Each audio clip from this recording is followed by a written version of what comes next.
ที่ผู้ชมเห็นอยู่นี้ก็เป็นเจดีย์พุทธกายาจำลองครับเจดีย์พุทธกายาก็อยู่ที่ประเทศอินเดียครับ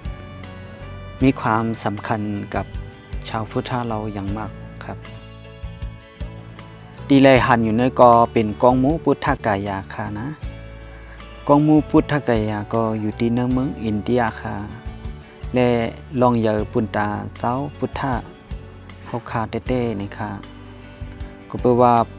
กองหมูพุทธกายาในเป็นดีอันเป็นพระบิณเจ้าค่ะไล่แก้งกำเป็นพระนี่ค่ะ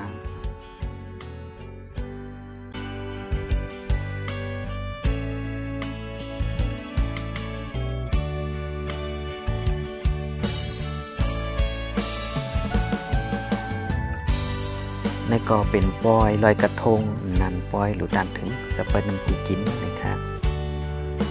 ที่ในเป็นเกี้ยงใหม่ค่ะนะที่ไล่หันมือหนึ่งหลายๆเจ้าคือหลายๆจื้อสัตว์หลายๆพิงทุ้งนะครับที่ไล่มาเปียมานีมาไปมาเข้าโฮมซ้อมนะครับที่ไล่เห็นอยู่นี้ก็เป็นงานแห่กระทงที่เชียงใหม่ครับ